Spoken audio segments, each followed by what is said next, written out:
कहते हैं कि कानून अंधा होता है लेकिन बहरा नहीं होता, और मुजरिमों की हड्डियां चटकाने के लिए डेयरडेविल जैसे इंसाफ के पुजारी के लिए इतना ही बहाना काफी है। मूवीज के अलावा भी टीवी शोज सुपर हीरोज को दुनिया भर में स्टैब्लिश कर सकते हैं। इसका बहुत ही बेहतरीन एग्जांपल सेट किया है नेटफ्लिक्स की क्रिएटेड मार्वल की डेयरडेविल सीरीज ने, जो 3 सीजन के बाद नेटफ्लिक्स पर कैंसिल हो गई थी। And as of making this video Marvel Studios के पास इसके राइट्स वापस आ गए हैं, जिसका मतलब ये है कि इस सीरीज को दोबारा रिवाइव किया जा सकता है। तो इससे अच्छा मौका और क्या हो सकता है डेयरडेविल सीरीज के बारे में और भी बहुत कुछ जानने का, जिसके लिए भैया आप में से बहुत सारे लोगों ने हमें इस टॉपिक को सजेस्ट किया था। थैंक यू है आप सभी का। ऐसे ही ऑसम टॉपिक को सजेस्ट करते रहिए और हम वीडियो लाते रहेंगे। तो चलिए इस नोट पर जानते हैं 15 अमेजिंग, माइंड ब्लोइंग और awesome Netflix Daredevil series facts, वो भी भारी भरकम स्पॉयलर्स के साथ। क्यों? क्योंकि आज की इस वीडियो में आपको पता चलेगा कि सीरीज में काम करने से पहले डेयरडेविल के बारे में चार्ली कॉक्स को कितना मालूम था। इसके अलावा इस सीरीज में दिखाए हुए डेयरडेविल के कॉस्ट्यूम्स डेयरडेविल के किस किस कॉमिक सीरीज से इंस्पायर्ड हैं। चार्ली कॉक्स को डेयरडेविल का रोल प्ले करने के लिए कितनी और कौन कौन सी ट्रेनिंग करनी पड़ी, कौन सा कैरेक्टर था जिसे जेसन स्टेथम ने सीजन 2 में प्ले करने से मना कर दिया। जानेंगे सीरीज के अंदर कॉमिक से जुड़े हुए कुछ हिंट्स और रेफरेंसेस के बारे में, और जानेंगे कि इसका पॉसिबल फ्यूचर आगे क्या हो सकता है। ये और बहुत कुछ आपका इस वीडियो में इंतजार कर रहे हैं, तो देर किस बात की। हे गाइस, मेरा नाम है पंकज सागर और आपका स्वागत है गेमों को हिंदी के एक और फ्रेश वीडियो में। Now without wasting any more time, let's get started. 2003 की डेयरडेविल और 2005 की इलेक्ट्रा मूवी के बाद से ही जब 20th सेंचुरी फॉक्स ने डेयरडेविल पर कोई भी प्रोजेक्ट नहीं बनाया, तो डेयरडेविल के राइट्स 2012 में मार्वल स्टूडियोज के पास चले गए। इसीलिए American film director Drew Goddard Daredevil की एक R-रेटेड मूवी मार्वल सिनेमैटिक यूनिवर्स के अंदर बनाने के लिए मार्वल स्टूडियोज से मिलने गए। लेकिन उन्हें बाद में पता चला कि डेयरडेविल जैसे वाटर डाउन कैरेक्टर को मार्वल सिनेमैटिक यूनिवर्स के अंदर फिट करना कितना बड़ा चैलेंज है, क्योंकि बेसिकली डेयरडेविल एक आइसोलेटेड कैरेक्टर है जो अपने इलाके को साफ रखता है। ऊपर से मार्वल स्टूडियोज की पेरेंट कंपनी डिज्नी एक R-रेटेड मूवी बनाना नहीं चाहती थी, और इसीलिए इसका एक सेपरेट आइसोलेटेड यूनिवर्स बनाने का फैसला किया गया, जहां पर ये मार्वल सिनेमैटिक यूनिवर्स के अंदर एग्जिस्ट तो करती है लेकिन उतना कोई ज्यादा इंटरफियर नहीं। और 2015 में टीवी सीरीज के फॉर्मेट में इसे फाइनली नेटफ्लिक्स पर रिलीज किया गया, जिसने आगे जाकर नेटफ्लिक्स पर द डिफेंडर्स का एक मिनी सिनेमैटिक यूनिवर्स बनाया। 2019 से पहले के मार्वल टेलीविजन एग्जीक्यूटिव जेफ लियोब के हिसाब से इस सीरीज को इस तरह से बनाया गया है कि एक क्राइम ड्रामा सीरीज पहले है और बाद में एक सुपर हीरो सीरीज। यही कारण है कि इस सीरीज को बनाने का इंस्पिरेशन 1970s की कई सारी क्राइम मूवीज से लिया गया है, जिसमें 1971 की द फ्रेंच कनेक्शन, 1975 की डॉग डे आफ्टरनून और 1976 की टैक्सी ड्राइवर मूवी है। वहीं पर दूसरी ओर 2002 की modern day classic the wire TV series भी इसकी बहुत बड़ी इंस्पिरेशन बनी। American comic book artist story series के एग्जीक्यूटिव प्रोड्यूसर डेयरडेविल के रोल के लिए जो किसाडा की पहली पसंद ब्रिटिश एक्टर चार्ली कॉक्स ही थे।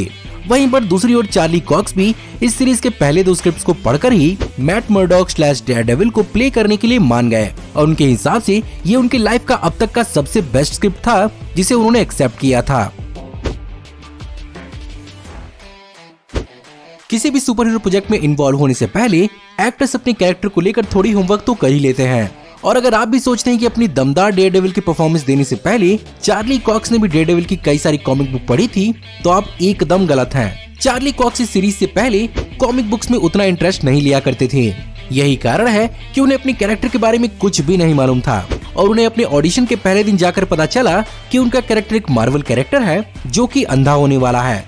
सीरीज में काम करने के बाद उन्होंने कॉमिक बुक पढ़ने का भी शौक अपना लिया, और वो कॉमिक बुक पढ़ने के इतने ज्यादा शौकीन हो गए कि अपने कैरेक्टर को 2016 की कैप्टन अमेरिका सिविल वॉर में न पाकर बहुत ज्यादा अपसेट हुए।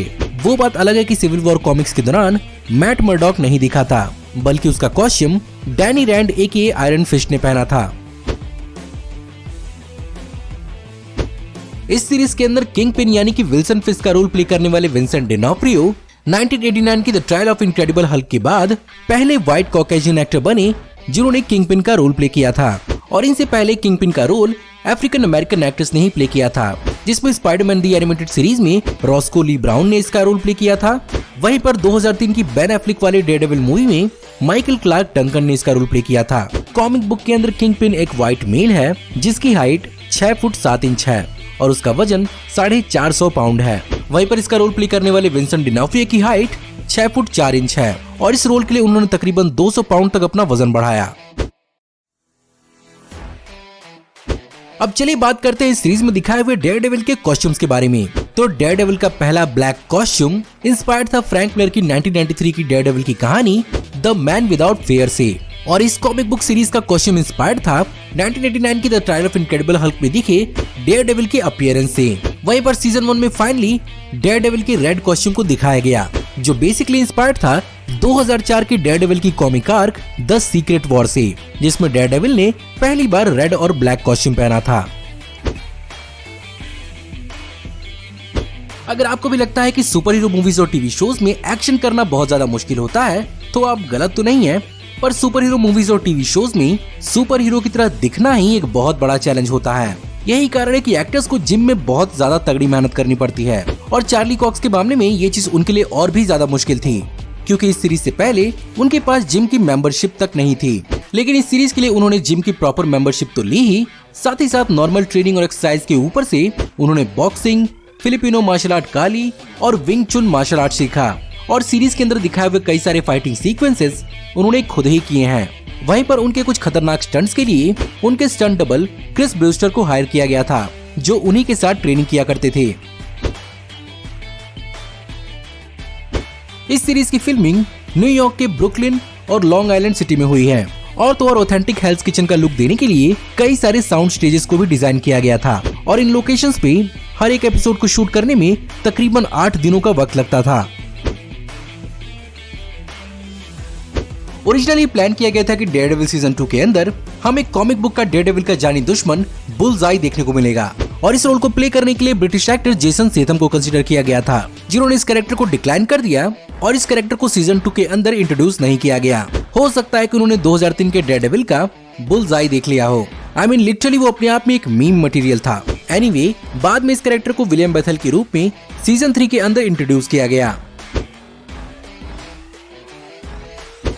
डेब्रा एन वुल्फ, जिन्होंने इस सीरीज के अंदर कैरन पेज का रोल प्ले किया है, उनके बॉयफ्रेंड ईजे स्कॉट को कोरोइडर्मिया नाम की आंखों की बीमारी है, जिसमें इंसान धीरे धीरे अंधा होने लगता है। जब उन्हें पता चला कि उनकी गर्लफ्रेंड डेयरडेविल सीरीज के अंदर काम करने वाली है, तो वो इस चीज को लेकर बहुत ज्यादा एक्साइटेड हुए थे, और वो बेसिकली एक बहुत बड़े मार्वल नर्ड हैं, और इस सीरीज के प्रीमियर में डेयरडेविल कॉस्ट्यूम में अपनी गर्लफ्रेंड के साथ नजर आए थे। और तो और थ्रू आउट द सीरीज उन्होंने डेब्रा एन वुल्फ को डेयरडेविल से जुड़ी हुई कई सारी जानकारियां दी, जो सीरीज में उनके एक्टिंग के बहुत काम आई। पनिशर का रोल प्ले करने से पहले जॉन बर्नथॉल ने फ्रैंक कार्सल के कैरेक्टर को समझने के लिए खुद को बहुत ज्यादा अकेला कर लिया था, और वो न्यूयॉर्क की सड़कों पर अकेला घुमा करते थे। इसी दौरान कई सारे पेडेस्ट्रियंस उन्हें इस रोल के लिए कॉन्ग्रेचुलेट किया करते थे, और साथ ही साथ उन्हें वार्न किया करते थे कि वो प्लीज इस रोल को ठीक से करे। अब चलिए बात करते हैं इस सीरीज से जुड़े हुए कुछ कॉमिक बुक हिंट्स और रेफरेंसेस के बारे में। सीजन 1 के अंदर हमें बेन यूरिक जिस पेपर कंपनी में काम करते हुए दिखता है, वो असल में कॉमिक बुक के अंदर द डेली ब्यूगल होता है, पर द डेली ब्यूगल नाम को यूज करने के राइट्स सोनी पिक्चर्स के पास स्पाइडरमैन के साथ हैं, इसलिए नेटफ्लिक्स को अपनी न्यूज़पेपर कंपनी बनानी पड़ी। वहीं पर दूसरी ओर कॉमिक बुक के अंदर मैट मर्डॉक के बालों को कई बार लाल दिखाया गया है। वहीं पर जब सीरीज के अंदर लेलैंड ऑस्ली विल्सन फिस्क से रिचमंड के बारे में बात करता है, तो ये बेसिकली काइल रिचमंड का रेफरेंस था, जो बेसिकली मार्वल कॉमिक्स के अंदर भी एक रिच प्ले बॉय है, जो मार्वल कॉमिक्स के अंदर सुपर हीरो नाइट हॉक के रूप में भी जाना जाता है। वहीं पर इस सीरीज के अंदर दिखी क्लैरी टेम्पल मार्वल कॉमिक के अंदर पहले ल्यूक केज की कॉमिक बुक में अपीयर हुई थी, जो कॉमिक बुक में एक सीक्रेट हॉस्पिटल चलाती है और इंजर्ड सुपर हीरोज का सीक्रेटली इलाज करती है। ये सीरीज दुनिया भर के लोगों में इतना ज्यादा पॉपुलर हो गया कि नेटफ्लिक्स पर ये one of the most watch shows बन गया, जिसके कारण नेटफ्लिक्स को इसके लिए रेटिंग डिक्लेयर करनी पड़ी, और ये मार्वल की पहली लाइव एक्शन टीवी शो बनी जिसे TVMA यानी मैच्योर रेटिंग दी गई। इतना ही नहीं, जब ये शो दुनिया भर के लोगों के बीच में पॉपुलर हुआ, तो ये गेम ऑफ थ्रोन्स के बाद दूसरे नंबर का सबसे ज्यादा पायरेट करने वाला टीवी शो बन गया। इस सीरीज के अंदर डेयरडेविल वाली एक्शन के ऊपर से चार्ली कॉक्स को एक ब्लाइंड आदमी का भी किरदार निभाना पड़ा था, जो एक्टर्स के लिए एक बहुत बड़ा चैलेंज होता है। इस सीरीज के लिए स्पेशली चार्ली कॉक्स ने एक आंखों के स्पेशलिस्ट से मिलकर अपने लिए एक ओपेक और नॉन ट्रांसपेरेंट कॉन्टैक्ट लेंसेज बनवाए थे, जो बिल्कुल उनके आंखों के कलर के थे, और इसे पहनने के बाद उन्हें कुछ भी नहीं दिखाई देता था, जिसके कारण वो इन कॉन्टैक्ट लेंसेज का सीन्स के दौरान इस्तेमाल किया करते थे।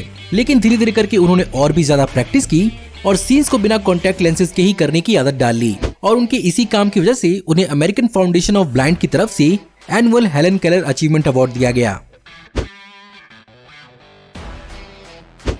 अब चलिए बात करते हैं इसके फ्यूचर के बारे में, जिसके लिए मैं तो फिलहाल बहुत ज्यादा एक्साइटेड हूँ, क्योंकि 2018 में 4th सीजन की पिच मीटिंग के बावजूद भी इस सीरीज को नेटफ्लिक्स द्वारा क्रिएटेड मार्वल के सारे टीवी शोज के साथ साथ कैंसिल कर दिया, क्योंकि मार्वल के दूसरे शोज के साथ साथ इस सीरीज को न्यूयॉर्क में शूट करना बहुत ज्यादा महंगा पड़ रहा था, क्योंकि न्यूयॉर्क का टैक्स क्रेडिट बहुत ज्यादा हाई है। और अब कुछ रिसेंट रिपोर्ट्स आ रही हैं कि नेटफ्लिक्स के इनएक्टिव होने की वजह से और बाकी अदर मार्वल कैरेक्टर्स के राइट्स नेटफ्लिक्स से उठकर फिर से मार्वल स्टूडियोज के पास रिवर्ट हो चुके हैं। और अब ये जिम्मेदारी पूरी की पूरी मार्वल स्टूडियोज पर आ गई है कि या तो डेयरडेविल को वो फिर से रिवाइव करें या तो उसे मार्वल सिनेमैटिक यूनिवर्स का नेटफ्लिक्स के बाकी दूसरे मार्वल के कैरेक्टर्स के साथ MCU का प्रॉपर हिस्सा बनाएं। तो अगर आप भी चाहते हैं कि डिज्नी डेयरडेविल को वापस फिर से लाए तो जाइए और ऑनलाइन सोशल मीडिया पर #SaveDaredevil का टैग यूज करिए।